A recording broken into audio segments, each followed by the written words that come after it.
Welcome to JK Tells a Story, where real-life dramas unfold. Sit back and enjoy today's tale. Hello, David. This is Alex Thompson, Lisa Palmer's brother-in-law. I'd like to know if Colleen can answer. Unfortunately, I did not hear an answer as apparently the call was suddenly interrupted by a loud scream from my wife Sarah and an insistent knock on the locked door of my home office. After waiting a couple of minutes, I decided to redial David and Colleen's home phone number, but before I could say anything I received a threatening warning from David who said that if I called again he would report to the authorities. I assured David that I understood everything. You have to understand two important things. I don't care if you decide to involve the authorities, and more importantly, I'll talk to your spouse and there's not much you can do to stop it. Have a nice evening. This time I enjoyed the call. Despite the fact that the knocking on the door did not stop, I leaned back in my desk chair, closed my eyes, and considered the key decision at the end of a stormy day. Should I contact my brother? I thought about it. I first met my wife Sarah when we were in high school. In junior year, I sat in the stands with my friends looking forward to the start of a Friday night football game. There was a group of sophomore girls sitting across from us, chatting and laughing. As the game progressed, we took turns approaching the concession stand. When it was my turn, the charming blonde Sarah joined me. We returned to our seats with hot dogs, French fries, and soda, and eventually sat down together. Sarah was not only beautiful but also smart, funny, and caring, a winning combination. In the middle of the third quarter, a voice asked if we were going to go to McDonald's after the game. The girls and boys from our group answered yes together, wanting to continue the fun at the nearest fast food restaurant.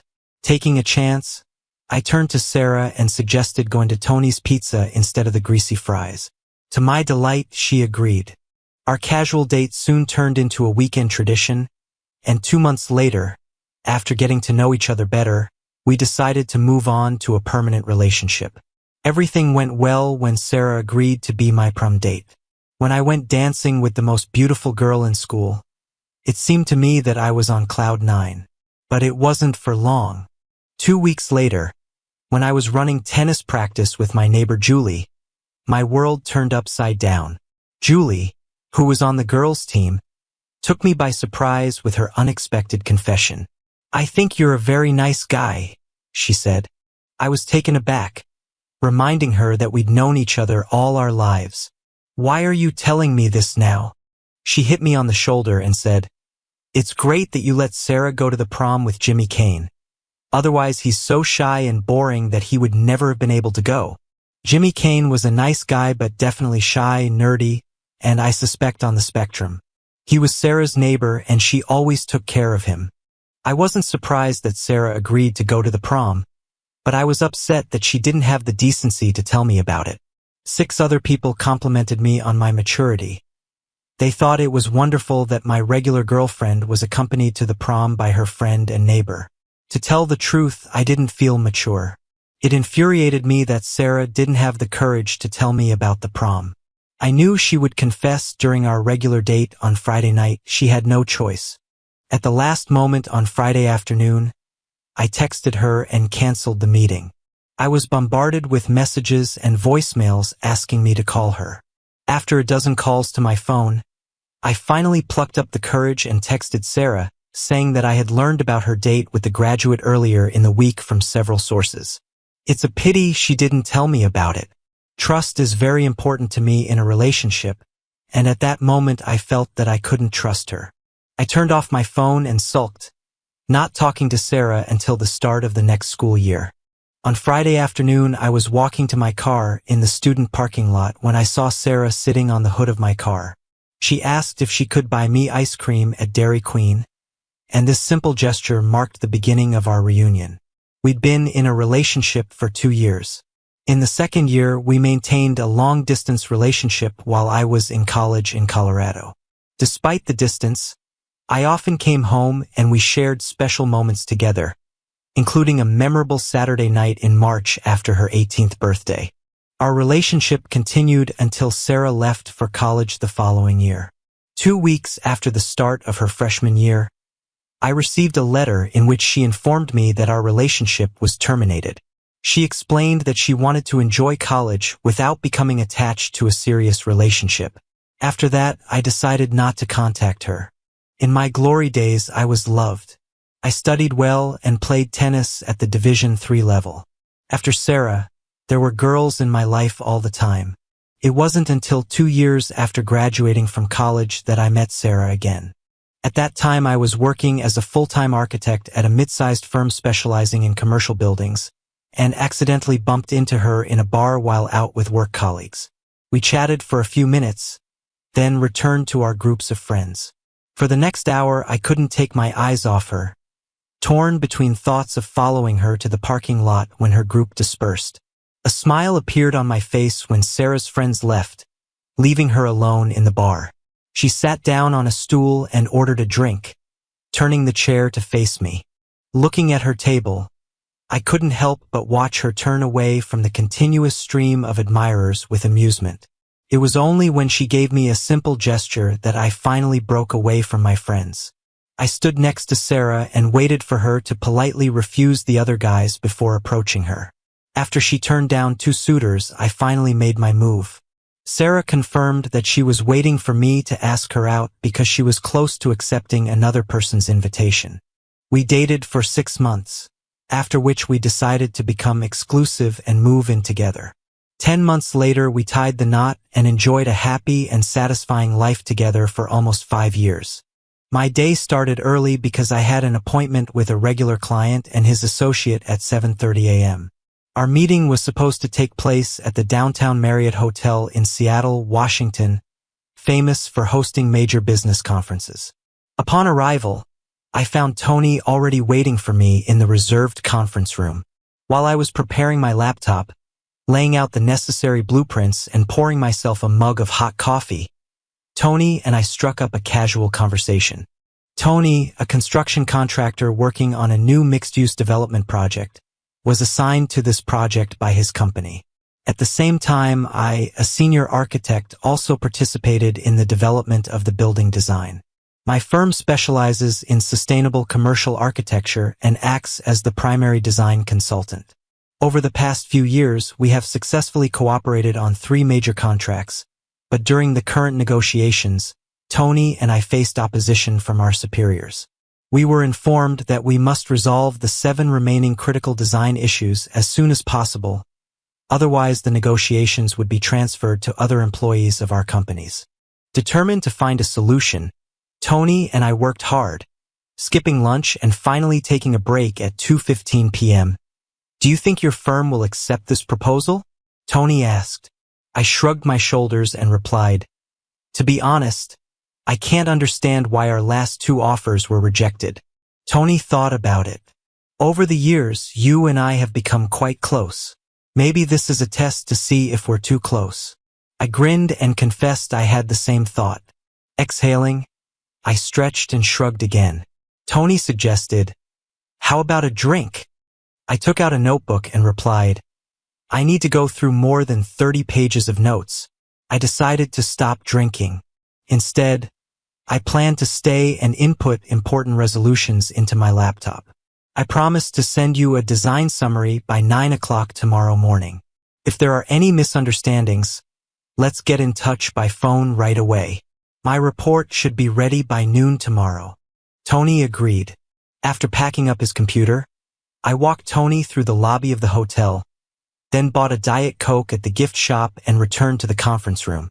When I entered the room again, it seemed to me that the walls had closed around me. Deciding to change the situation, I packed up and moved to a quiet corner of the hotel lobby. After contacting the office, I realized that there were a few small problems in the morning. After that, I texted my wife and asked her to have dinner without me. I settled into a comfortable armchair in the hall and got to work. The change of scenery was beneficial, and over the next couple of hours I managed to do a lot of work. I was completely lost in my thoughts when suddenly a familiar laugh broke my concentration. Startled, I looked up and saw Lisa, my brother's wife, strolling through the hotel lobby in a classic black dress and stylish high-heeled shoes. What attracted me the most was that she was walking arm in arm with a handsome man who was definitely not her husband Michael, my younger brother. Without hesitation, I quickly took out my phone and discreetly took several pictures of this unexpected couple at the reception. One of the photos caused me mixed feelings. I watched as the man's hand went down to her waist and gently squeezed it. I managed to take another series of pictures as they walked to the elevator, capturing their last embrace and kiss before the doors closed. When the elevator went up, I hurried to check which floor they got off on. The realization hit me like a ton of bricks. Lisa, the sister-in-law I respected, was with a man who was not her husband. I was filled with anger and confusion. As I sat down in my seat, I tried to make sense of the events of that day, from the tense negotiations to the unexpected betrayal. My thoughts were completely absorbed. I didn't even notice that a man took the seat next to me until he held out his hand to me. "Hi, I'm James, the general manager of Marriott," he greeted me. When we shook hands, I introduced myself as Alex Thompson. "I've booked conference room L122 for today." James confirmed this information and then asked, "I noticed how you were photographing a couple who had just arrived. Are you familiar with them?" After a short pause, I replied, "I know this woman. I suppose you were surprised to see her with a male companion?" James asked. I expressed my surprise to James, and he asked if he could be honest. After getting permission, James expressed concern about possible trouble if I stayed in this place. I assured him that I had never been in trouble before. Despite the possibility of confrontation, I promised that I would leave without disturbing the guests. James looked around the room, noting its calm atmosphere. Then he handed me a folded piece of paper. Unfolding the paper, I found the man's name and address printed on it. James asked, "Do you think there will be fewer conflicts now that you have this information?" I held out my hand and answered confidently, "I'm pretty sure." When I returned to work, I managed to do an amazing amount despite the fact that I was constantly looking at the elevator. After almost 3 hours, Lisa and her companion finally got out of the elevator. I quickly packed my bag and approached them. When they had only taken a few steps, I held my mobile phone to my face and took pictures as I approached the couple. Lisa was confused at first, but when I lowered the camera, her jaw dropped and she turned noticeably pale. "I would hug you as usual, but," I joked. "Alex, what the hell are you doing here?" Lisa asked. "I came to a meeting. Why are you here?" I could see that Lisa was trying to calm down. She paused and said, "Alex, I want you to meet my colleague. We work together. We are here to inspect several conference rooms for an upcoming event that our agency is hosting." I looked at the man as he held out his hand to me. "Nice to meet you, Alex. My name is David," he said, and I ignored his outstretched hand, turned to him and asked, "David, right? May I ask you something?" David and Lisa exchanged intense glances before I continued. "Do you think Lisa looks more attractive in those skinny, stylish jeans, tight blouse, and boots? Do you remember what a tight black dress she was wearing when you went to the 8th floor 3 hours ago to check the meeting rooms?" Before they could gather their thoughts, I looked at David's left hand and noticed the wedding ring. "This is a great wedding ring, David. It seems like you're just as much a lying and cheating scumbag as my dear sister-in-law." David's face turned red and he hissed, "Listen, you don't know what's going on. Stay out of this or I'll kick your ass." I shook my head and replied, "I'm sorry to upset you, David. My sister-in-law's affair with a nobody like you definitely bothers me." I calmly crossed my arms behind my back and added, "As for kicking ass, don't be shy. Just keep in mind that I won't hold back defensively. As soon as you make a move, I will definitely teach you a lesson, send you to the hospital, and then inform the authorities." I stopped talking and grinned. David looked at Lisa and snapped. Without waiting for an answer, he rushed to the front door of the hotel. When David left, I couldn't help but warn him, "If I were you, I'd tell your wife." I paused and turned to look at Lisa, emphasizing, Please sort this out, Lisa. After David left the hotel, Lisa turned to me, put her hand on my arm and asked, Alex, can we go to the bar and have a drink? I was tempted to join her, but after a little thought, I quickly decided to give up. I'm sorry, Lisa, I said. I wasted a few hours waiting for you to finish your passionate party. Lisa flinched when I spoke. I need to go home, have a drink, and think about how to tell Michael and David's wife. She squeezed my hand and pleaded, I only do this when Michael is not at home. It doesn't mean anything. I looked into her eyes and asked, How long have you known me, Lisa? She was silent, but her gaze was intense. It's been about 12 years since I first met Sarah back in high school. Does that seem accurate to you? After a tense pause, I angrily attacked Lisa, asking why she thought I wouldn't tell my brother about his wife's treacherous actions. As I was heading out, I noticed James, the hotel manager, nodding gratefully at me. I walked through the revolving front door and started my way home, heading north on I-5 where there was no traffic during rush hour. I set the cruise control to 78 miles per hour and turned up the volume on the country music station. While I was driving, the only obstacle was the incessant beeping and ringing of my mobile phone, which meant that my wife was urgently trying to contact me. I drove into the garage, closed the door behind me, and got out of the car. Sarah, my wife, was waiting for me in the doorway that connected the garage to the kitchen of the apartment. Where have you been? What is it? She asked as I walked past her and entered the kitchen. After laying out my work supplies on the countertop, I noticed Sarah's cell phone lying on the kitchen table next to a half-empty glass of wine. Curious, I took the phone, entered the password on the keyboard, and opened access to her text messages. It was obvious that she had read the message I had sent a few hours ago and had paid attention to it. You know where I've been. You read the message. That's not what I meant, and you know it? I said, then went into the room to pour myself a bourbon. Tell me, what do you mean? Back in the kitchen, Sarah sat down at the table. She asked, How did you upset Lisa? As far as I know, I haven't done anything to upset Lisa, but Lisa, on the contrary, upset me a lot.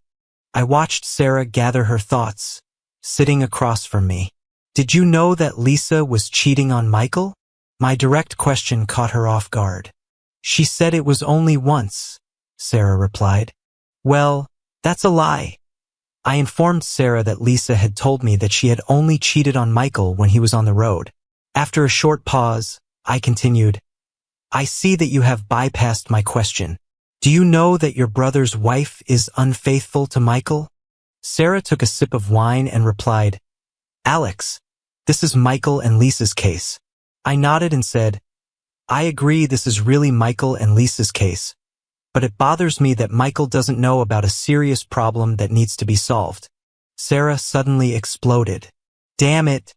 It's none of your business. I want you to keep your mouth shut. I came closer and leaned my elbows on the kitchen table, clasping my hands in a prayer gesture. I turned to Sarah. You know me well, Sarah. You know me better than anyone else. Sarah expected more and was amazed when I suddenly got up and rushed to the kitchen archway. After pausing for a moment, I finally turned back to her.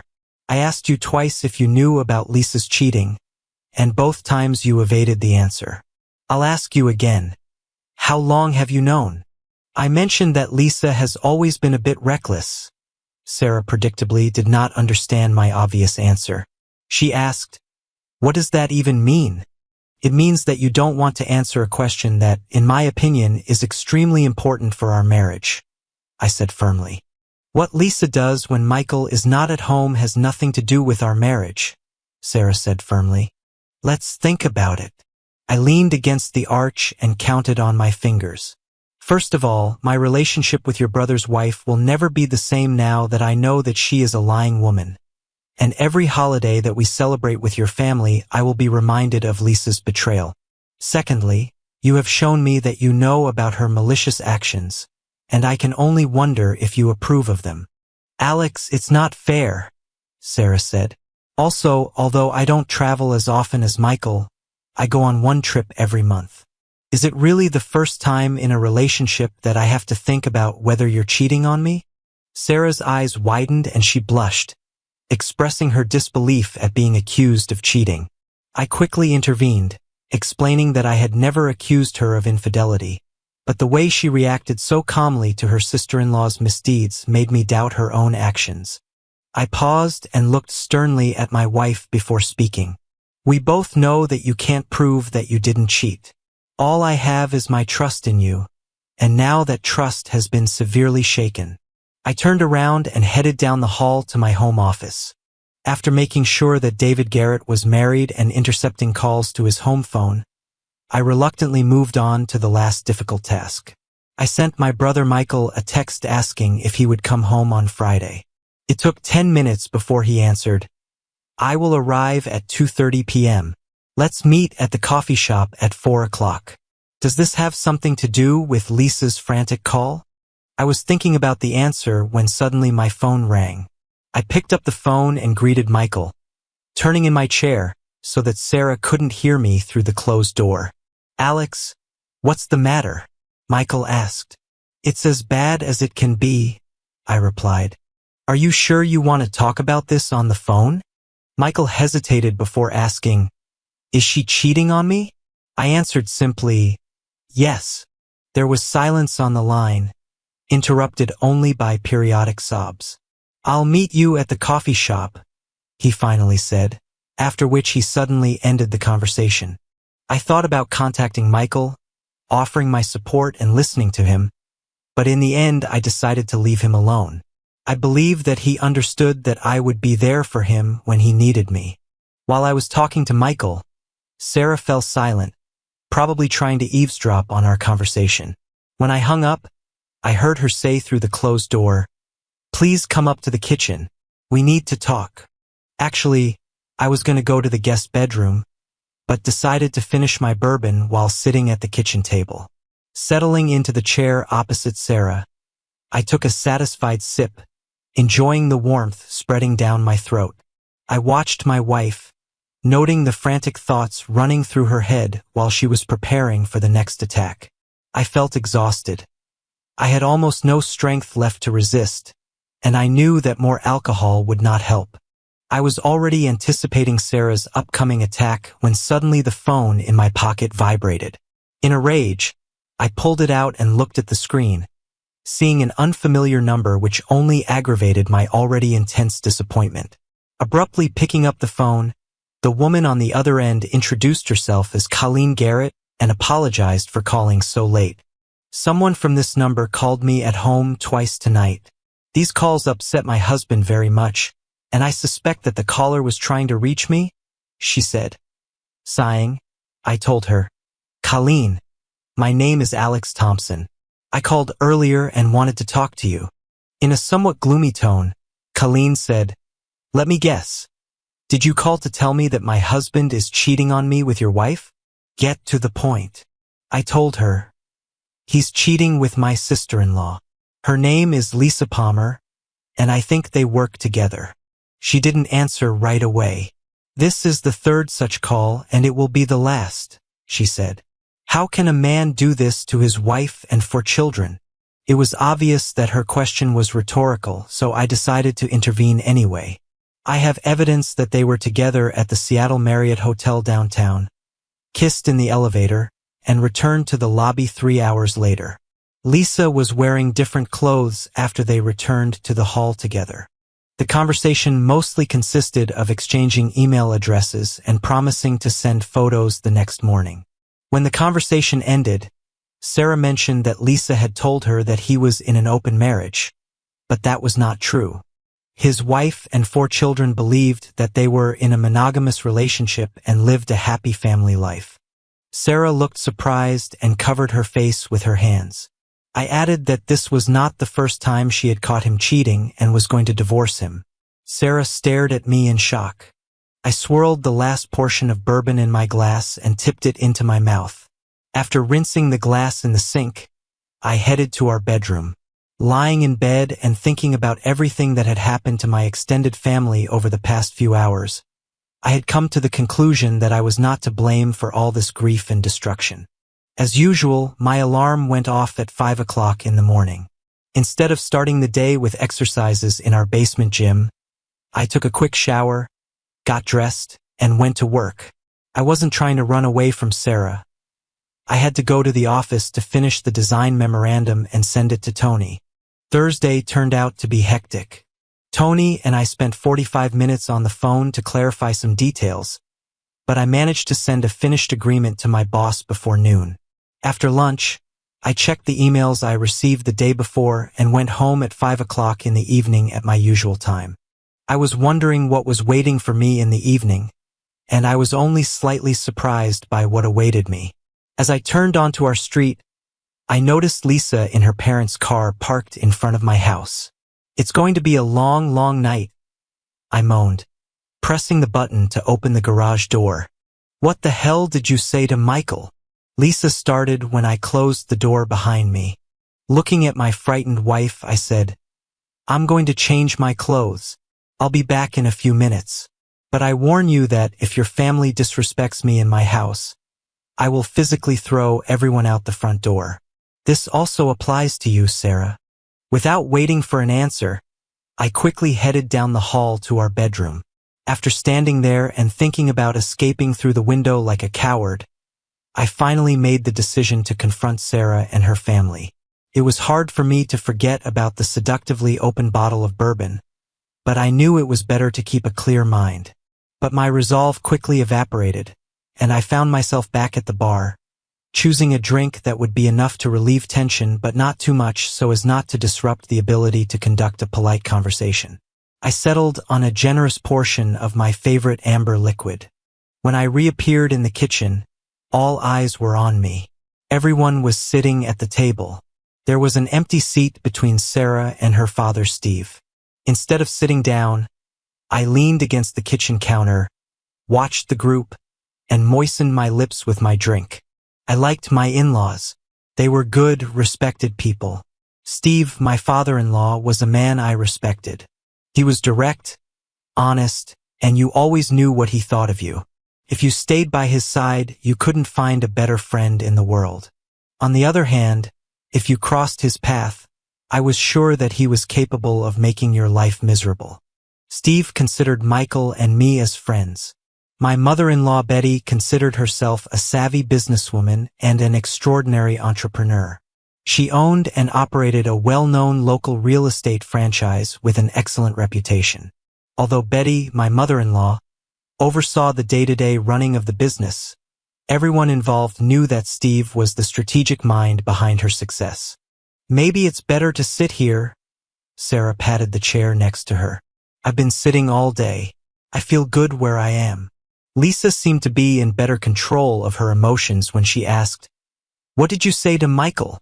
After a short pause to collect my thoughts, I told them that I had sent him a text with an urgent request for a meeting after his return home.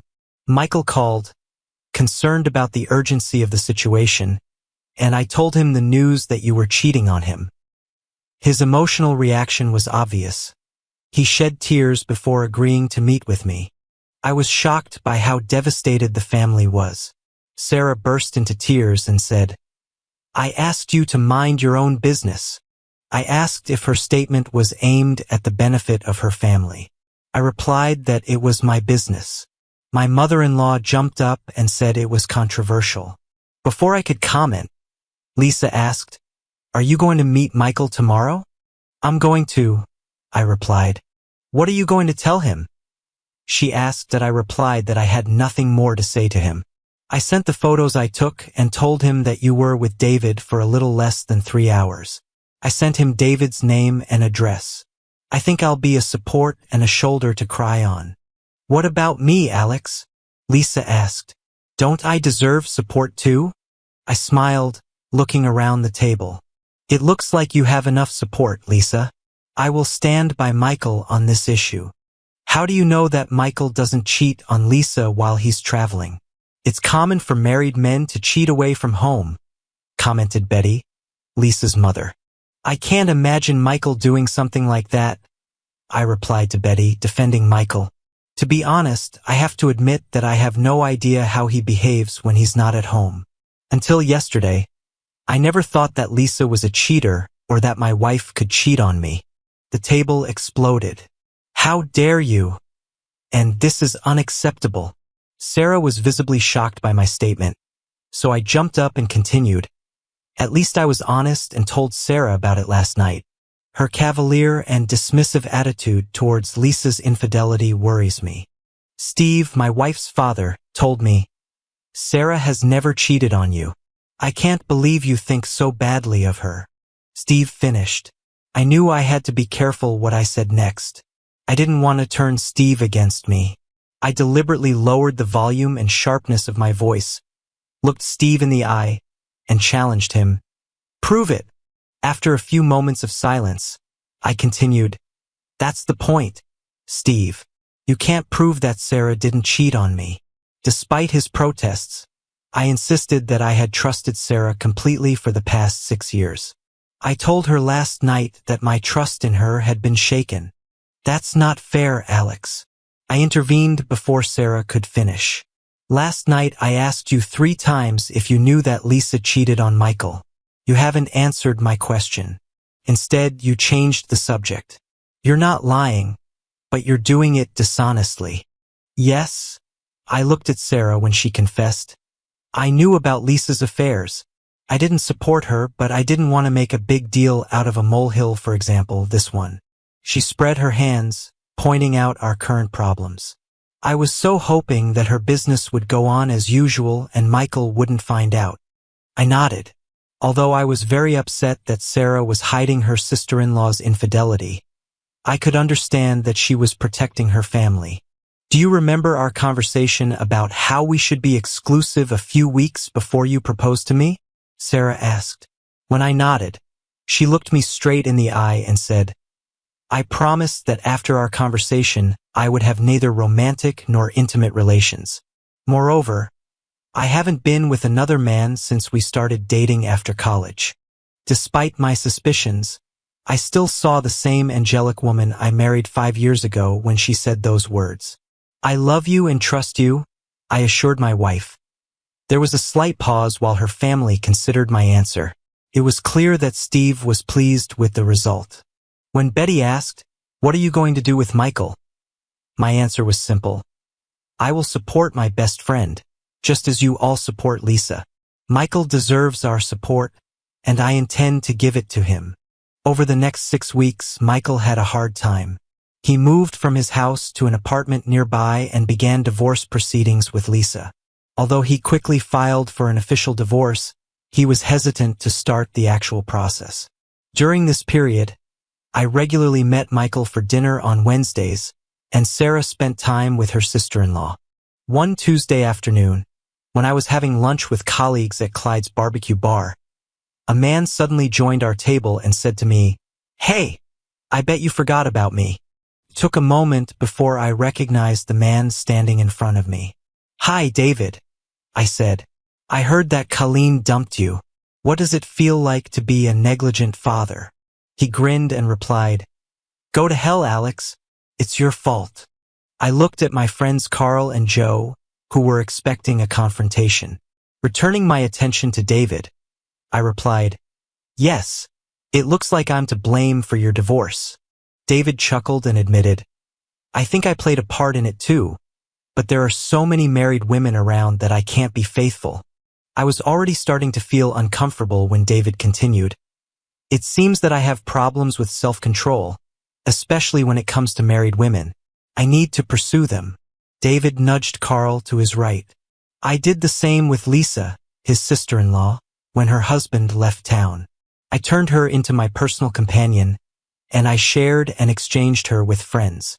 It was incredibly popular, and we've been using this arrangement for over a year. She enjoyed every moment she spent with me and my friends.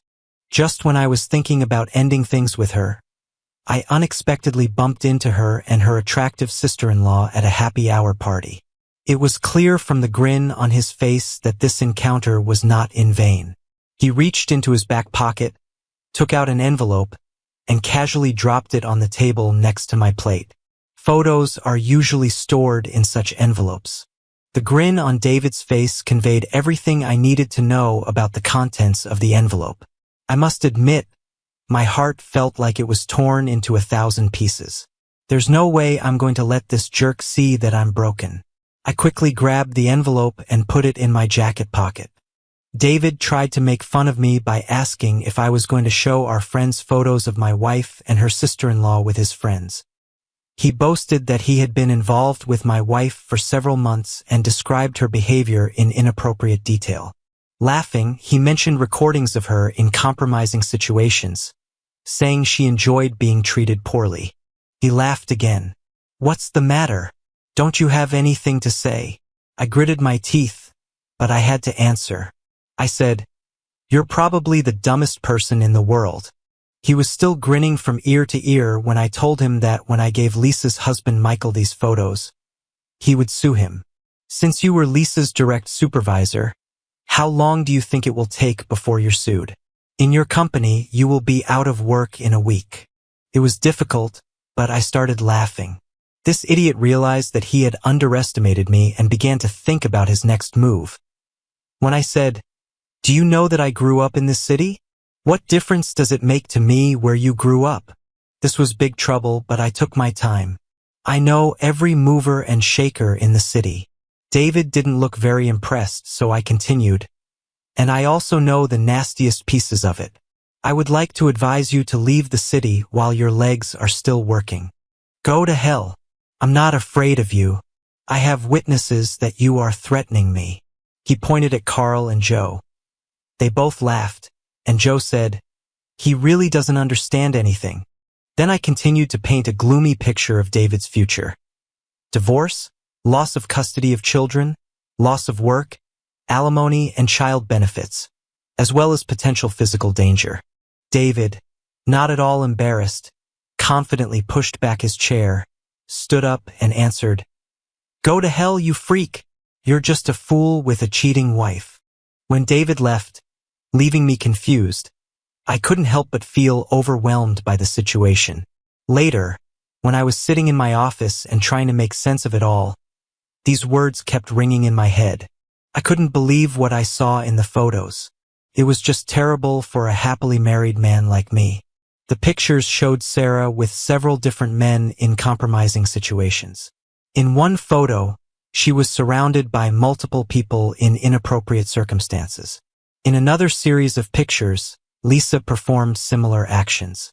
The recordings were even more disturbing, and I felt crushed.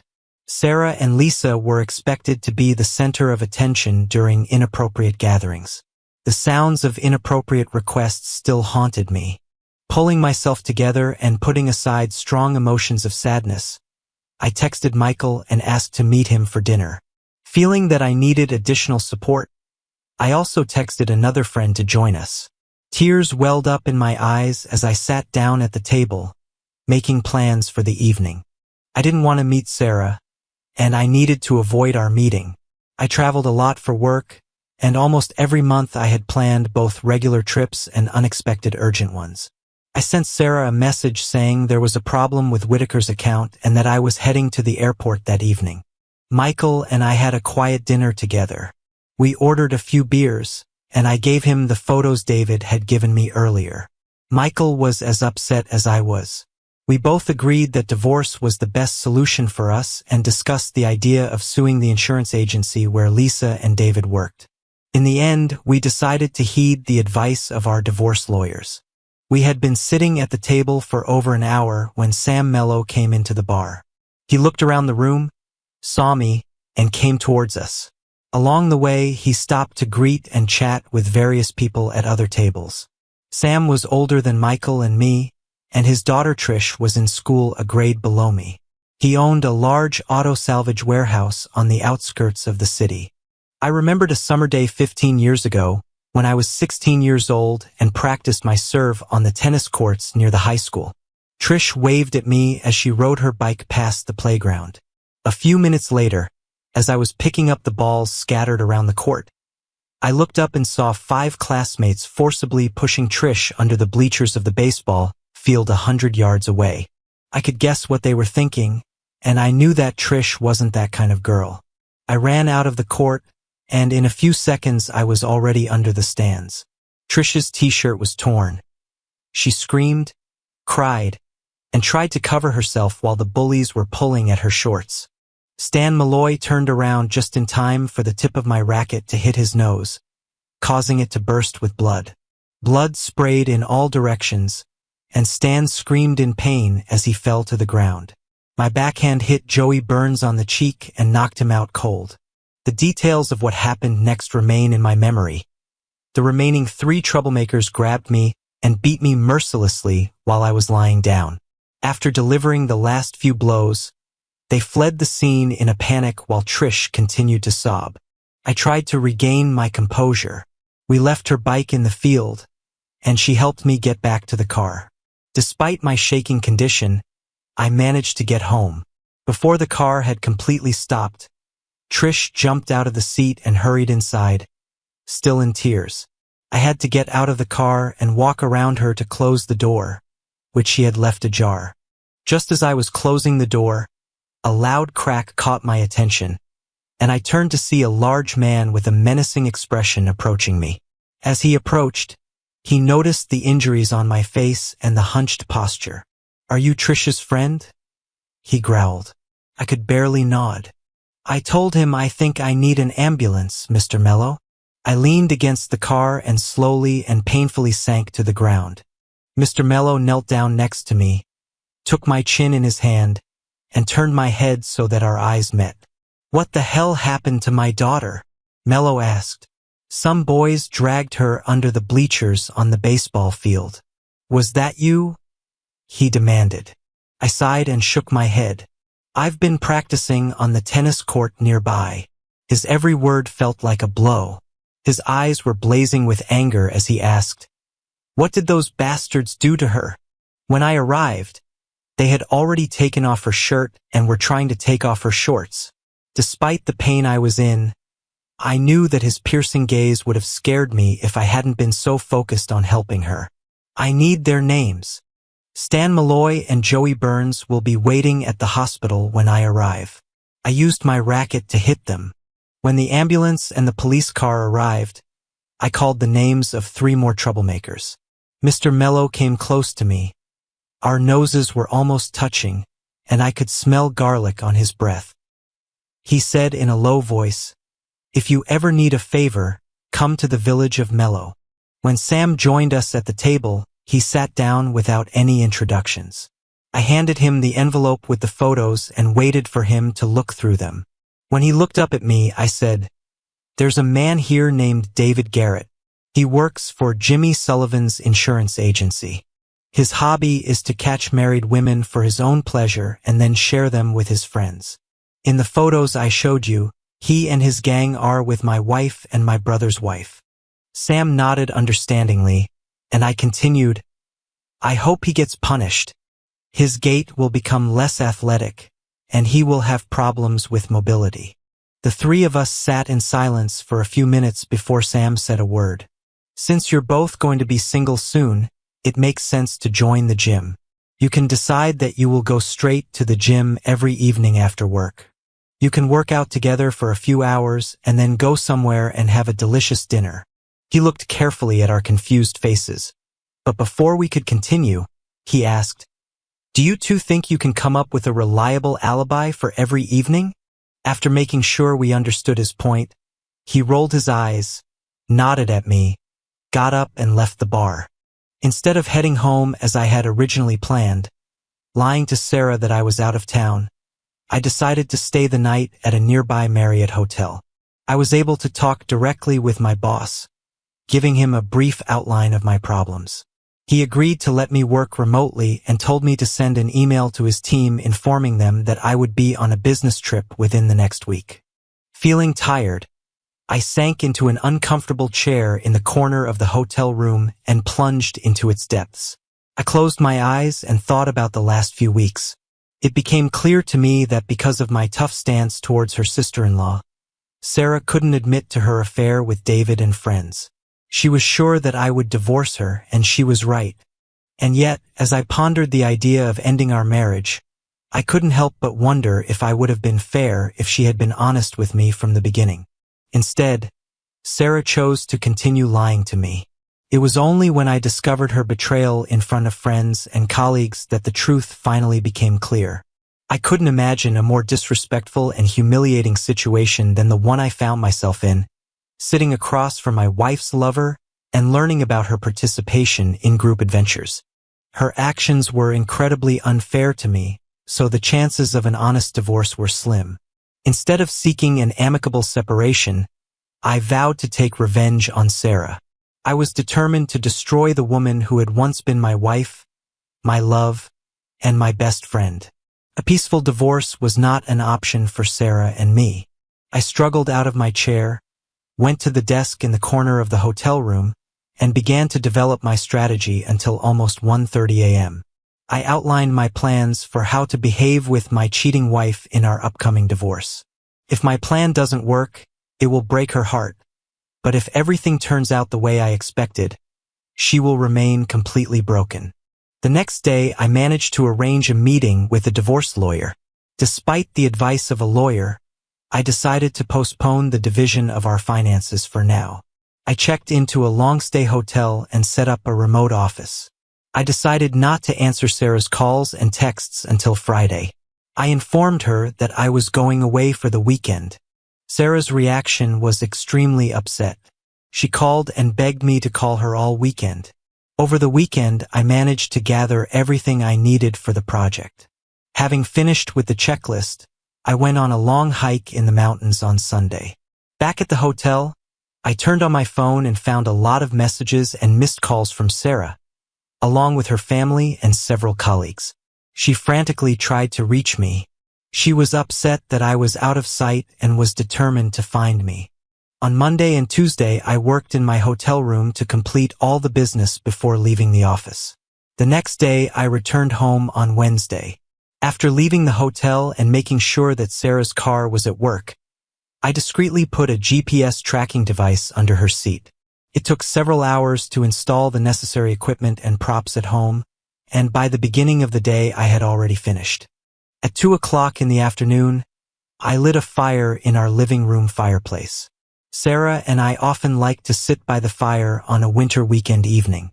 We sipped wine, talked, cuddled up to each other, and looked at the flames in the fireplace. But today was not a cool February day. It was September. I waited until 3 o'clock in the afternoon and texted Sarah that I had just arrived home. My phone rang, and I ignored Sarah's call by sending it to voicemail. Instead of leaving a message, she texted me. I was watching the GPS indicator on my laptop, waiting for Sarah to leave work, but she didn't leave right away. Determined to prove her case, she postponed her departure. While I was putting logs on the fire, the room was getting hotter and hotter. When the GPS showed that Sarah started her journey home at 5:05 p.m., the temperature in the living room became unbearable, exceeding 100 degrees Fahrenheit. I resigned myself to the discomfort. My resolve strengthened. I waited for her arrival, adjusting myself to the right mood. There was a brief pause as Sarah opened the garage door and entered the kitchen. I felt her presence while she was standing in the hallway, and then she finally came into the living room and found me sitting on the couch and looking at the fire. There were cheese and crackers on the table in front of us, as well as a bottle of wine. I raised my glass of wine, ready for what was about to happen. There was a second glass at the far end of the table meant for Sarah. "What are you doing?" she exclaimed, feeling unbearably hot. I turned away from the fire to look at her face and answered, "Don't you see? I have prepared a romantic reception for my wife." 2 beads of sweat ran down her forehead and cheek. She hesitated, and the word romantic froze in the air. Without finishing her sentence, she walked closer to the fire, sinking to the ground. She picked up a charred object from the floor, examined it carefully, and then looked at the top shelf of the bookcase. Fearing that she might recoil, I watched as she turned to face me and her eyes filled with horror as she showed the partially burned cover of the book. I expected her to be too shocked to speak, So I calmly explained that we had run out of wood and I used some old books to light the fire. I gestured to an empty space on the highest shelf where Sarah kept a collection of books, most of which I had never touched. There were many others that we could use to light a bonfire. While we were talking, I got up from the couch, took a glass of wine from the table, and handed it to Sarah. I watched her face reflect different emotions from confusion to anger. On her birthday, Sarah's father gave her a favorite children's book written a year earlier. On the first blank page, he wrote a sincere message for Sarah, sharing his aspirations and ideas about his daughter, presenting her with the same birthday present every year. She had 28 books at her disposal, each of which was a sign of her father's love, and she treasured these gifts very much. My jaw clenched when Sarah let out a loud scream and made a sudden movement in my direction. It is not known whether she wanted to slap me or hit me, but the blow of her hand on my face was painful. Her nails dug into my cheek, and her hand collided with my left eye, causing a sharp pain. Wine from 2 glasses spilled on my clothes, soaking my shirt and trousers. Her expression changed again, and tears welled up in her eyes. I saw complete confusion again. Without saying a word, she turned and ran up the stairs to our bedroom on the 2nd floor. I heard the door close behind her. Although I was devastated because I knew my marriage was over, I was still smiling. My plan worked perfectly. When I looked in the bathroom mirror, I saw that my eye was red and began to swell. Sarah's nails pierced the skin, and a trickle of blood ran down my cheek. Let's get this over with, I told myself as I took my cell phone out of my pocket and dialed 911. What's the matter with you? I heard on the other end of the line. My name is Alex Thompson, and I need police help with a domestic situation. My wife physically assaulted me, I said. After telling the dispatcher my address, she asked, "Are you in a safe place, Mr. Thompson?" "Yes, I am." My wife locked herself in her bedroom. "I'll be waiting on the porch until the police arrive," I replied. The dispatcher asked, "Do you need medical help?" "No, I didn't get any serious injuries," I replied. The dispatcher remained on the line until the first police car arrived. I diligently answered her questions, knowing that my conversation was being recorded. Shortly after the first patrol car pulled up, a second one appeared. 3 policemen came towards me across the grass. "Thank you for coming, officers. What happened?" An experienced veteran officer asked. I turned my head to show the damage on the left side. "My wife Sarah hit me," I explained. The officer asked, "Why did she hit you?" I wanted to be careful in my response. In the last few months, my wife had started verbally abusing me. I suspect that she is in a state of conflict. She's having an affair that she thinks I don't know about. In fact, I was planning to hand her the divorce papers tonight. "When we talk to your wife, will we find any damage?" he asked. One of the young officers asked.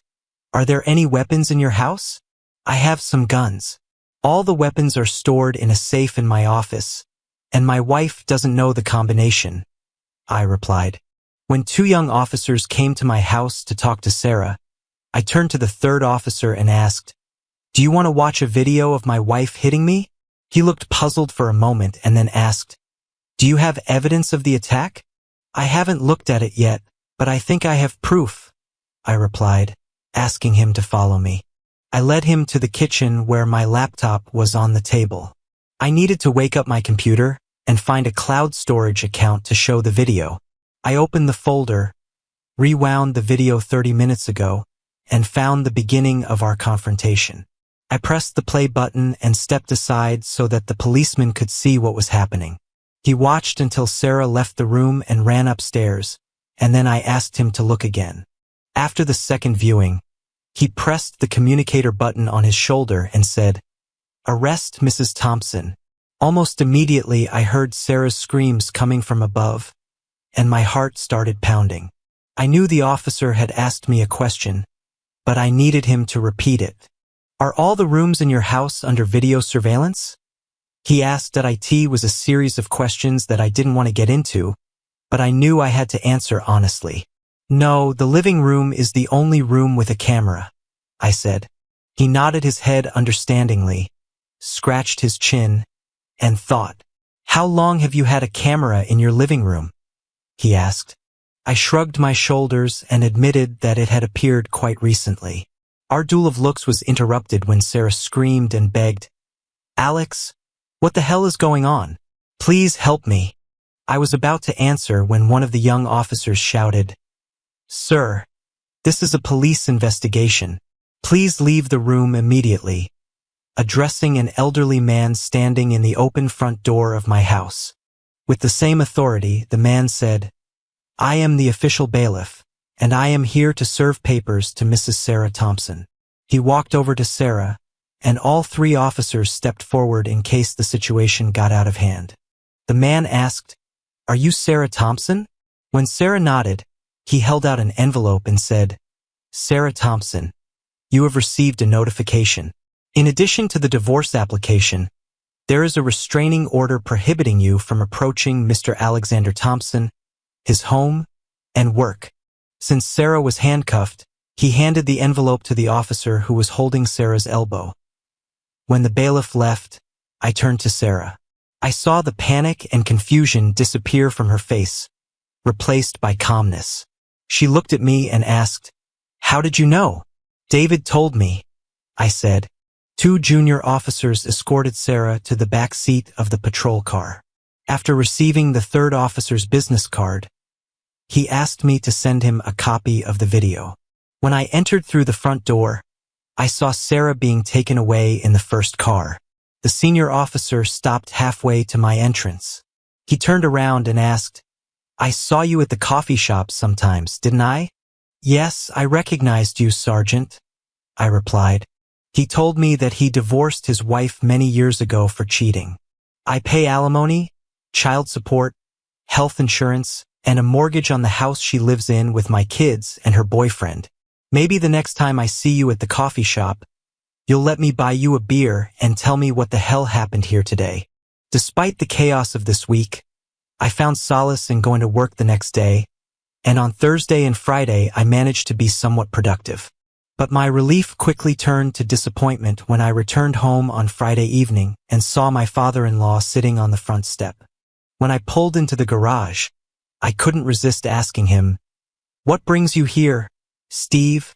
I poured 2 large glasses of Knob Creek bourbon, and we sat down at the kitchen table.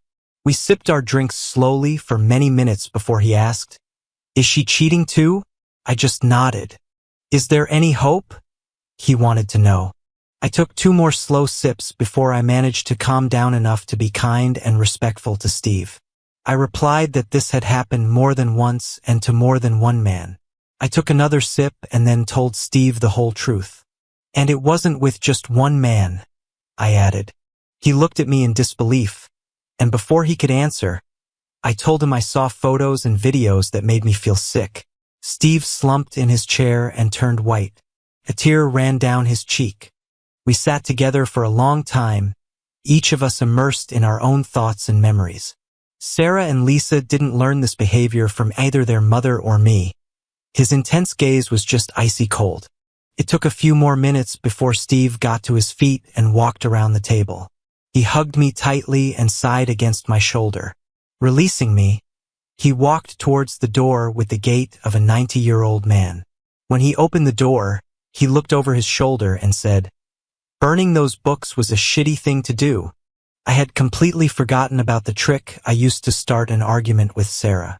I almost screamed when I said, "Wait a minute." I left the kitchen and returned a few seconds later with a small box. I handed it to Steve. When he opened it, he looked at me with a stunned expression on his face. "I know that you value these books, and I would never destroy them," I said to him. "How?" He was too shocked to finish his thought. I told him that I went to the bookstore and bought 1 copy of each book. That Saturday morning, as usual, I was sitting at the kitchen table and scanning our local newspaper on a tablet.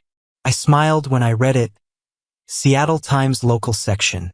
West Seattle police are investigating a violent attack on a local man as he was leaving a nearby bar in the Georgetown neighborhood. David Garrett was attacked in the back parking lot of Murphy's Pub around 10:30 p.m. His injuries are extensive and require hospitalization. A police spokesman said that the police have several leads and they expect an arrest soon. It was a bright and sunny November morning. I watched as a red Ford SUV parked a few spots away from me, and the driver slowly got out of the car. "Hi, David. You look like hell." I was standing in the parking lot in front of Jackson Physical Therapy and sat on the open back door of my pickup truck. The bird had informed me that David had an appointment for 10:30 a.m. I continued, "It would be nice if you had a disabled badge so you could park closer to the building, like other cripples." In addition to injuries to his knees and feet, David had a shattered jaw which would be wired shut for at least another month. "Does a cat have your tongue?" I asked with a grin. I have to give David his due. Despite his limp and leaning on a cane, he came up to me and stopped about 10 feet away. He knew that Michael and I had been questioned by the police and cleared of suspicion, but deep down he knew that we were involved in his beating. And now, standing in front of him, he received confirmation. There was hatred in his eyes, and he probably imagined unspeakable acts of revenge that would last for months. I was sure that David and I would cross paths again in the future, so I took it upon myself to organize this meeting. I didn't want to spend the rest of my days looking over my shoulder, so I decided to meet him face to face. David slowly turned around and took the first step. Marie Garrett from Milford, Connecticut. When he turned around, I continued. Susan Berg from White Plains, New York, and Lori Fitzpatrick from Brockton, Massachusetts. The hatred in his eyes was replaced by confusion. If anything happens to me, if I get into a plane crash, drown during my vacation, fall down the stairs, I have arranged with my friends to visit your mother and sisters. I noticed a slight tremor in his hand. My friends will beat their faces like yours. They will kick them in the legs like they beat you. And David. I wanted to make sure he was listening carefully. I waited a few moments for him to digest the information before finishing. David looked at me for a few long moments and then nodded quickly. I couldn't tell if he was nodding in agreement or as a sign of a ceasefire. He turned and walked unsteadily towards the entrance of the building. Fortunately, that was the last time I ran into David Garrett. I had already given my divorce lawyer the right to resolve all legal issues related to our separation. Since we had no children, our incomes were similar, and my main task was to distance myself from Sarah. The process went smoothly. A few weeks after the breakup with Sarah, my lawyer contacted me. She informed me that we had reached an agreement almost exactly on the terms we had discussed, and yet Sarah wouldn't sign the document until she got a chance to talk to me. I muttered some profanity and was advised to just do it, sit down and let her talk. Let's get this over with. Here's what I agreed to. Let Sarah sign the papers and you approve everything so that everything is official. I will meet with her within an hour in the conference room of your office after she signs the papers. I heard that everything was going to work out, and the call ended. It took 3 days before I found myself in the conference room. June, the paralegal, knocked on the door, came in, and informed me that everything was signed and notarized. Nodding, she stepped back to make room for Sarah. Despite the fact that she was clearly trying to get dressed and put on makeup, Sarah's appearance did not matter to me at all. She was still attractive even in a hoodie and a ponytail. Walking around the table, she leaned over and kissed me on the cheek, and then took the seat opposite me. "Are you as nervous as I am?" she asked at first. I thought it was a strange way to start a conversation, but then I thought about her question. I shrugged and admitted, "I'm not nervous. I'm more worried. I want to end this and move on with my life." Tears ran down her cheek when she said she was being blackmailed. David was going to put a video of Lisa on the internet. Her father called me at the very beginning of the divorce process and said the same thing, so I wasn't surprised. Perhaps it all started with blackmail, but I watched the video. I've seen you with others 1,000 times, and they were real. You begged for more. You begged every second. I was getting angry by the second and needed to calm down. After a few minutes, I continued, "You may have felt compelled, but that's no reason to ruin our marriage. If you find out that Lisa is cheating on her husband, it doesn't mean that you have to turn yourself into the same thing." I was so disappointed and didn't see any other way out. "What was I supposed to do?" she asked. "You could and should have trusted me." I got angry when Sarah rolled her eyes. I continued, "If we had gone to the police with Lisa, we would have had a chance to collect evidence. We'll never know for sure, but at least his wife and employer would have been informed of his actions, which would have given us some satisfaction. And most importantly, we would be united in opposing this together. Unfortunately, you have decided not to believe in me." "I do not know if you were there at all," Sarah said. "What kind of nonsense are you talking about?" I asked. I answered the question with a question. "Do you remember why we broke up the first time?" "The first time? You mean in school?" Sarah looked completely confused. "What does this have to do with the case?" "In high school, you didn't trust me enough to tell me that you wanted to help your neighbor Jimmy and go to prom with him." "You must be joking. I was a stupid schoolgirl, and I was afraid to hurt the feelings of my first serious boyfriend." "Were you stupid in college too?" I asked. When she gave me a questioning look, I continued, "Labor Day weekend before you went to college, we made love on a raft on Lake Simpson, and then we promised that we would be faithful to each other and get married after college. Your promise lasted 10 days. Sarah asked angrily, "Are you saying that you were absolutely faithful in your first year of college?" I shook my head and ignored her pointless question. "I mean, whether you agree or not, I doubt you've ever trusted me. Obviously, there is no trust between us, and there are good reasons for that. You're constantly lying or playing with words, so it's hard to believe everything you say." Sarah tried to change the conversation by mentioning that she hadn't seen David since the problem started. When I reacted with a grin, she asked, "How is David feeling?" I told her that David had an accident that affected his ability to work at a familiar level. Embarrassed, Sarah questioned my statement, which made me reply with a wide grin on my face. "He suffered numerous injuries, including to the intimate area, as a result of which one of them had to be surgically removed." Her voice was barely audible as she asked, "How do you know?" I replied, "I paid for this to happen." She covered her face with her hands. Her eyes widened in fear as she looked at me across the table. "He's dangerous, Alex. I'm worried about you."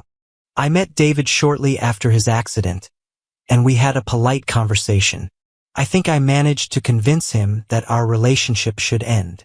Sarah's expression changed from fear to affection, a look that had become familiar to me over the years. "You still love me," she almost shouted. Stunned by her sudden outburst, I couldn't help but laugh. Clearly upset, Sarah insisted, "You can't deny that you love me." I just shrugged and replied, "You're right. I can't say that I don't love you, but I also can't say that I love you. You have to understand that I don't want to waste time and effort cultivating the remnant of love in myself." Sarah was on the verge of exploding. "Why are you even saying that?" It was a simple statement. I looked her straight in the eye and said, "You're not worth it." Sarah visibly recoiled in her chair, tears streaming down her cheeks as she tried to catch her breath. With a heavy heart, I took out 3 photographs from the folder in front of me and put them in front of her in turn. In the first photo, Sarah was depicted in a vulnerable state with another man. In the second, she was in a compromising position, an expression of distress on her face. In the third, Sarah was in an inappropriate situation, a smile on her face. Looking at her, I realized that my future children and I deserve a better mother and wife than her. With a heavy heart, I said goodbye to Sarah and left. A few days later, Sarah was sentenced to 50 hours of community service in a domestic violence case. It took another 7 months to get a divorce. I sold the house and gave Sarah her share of the proceeds, after which I moved to another city while keeping my job. Michael and I posted videos and photos of our ex-wives on social networks, which made the sisters embarrassed when passers-by recognized them. At the moment, I have no intention of dating, and I'm focused solely on work. Michael is divorced and still lives in the same city. Steve calls me from time to time and asks how things are going, which I really appreciate. Michael and I meet sometimes when he comes to town on business. Although life has been difficult, I think it's even better this way. Thank you for your viewing. See you next time. If you enjoyed this, subscribe to JK Tells a Story for more tales.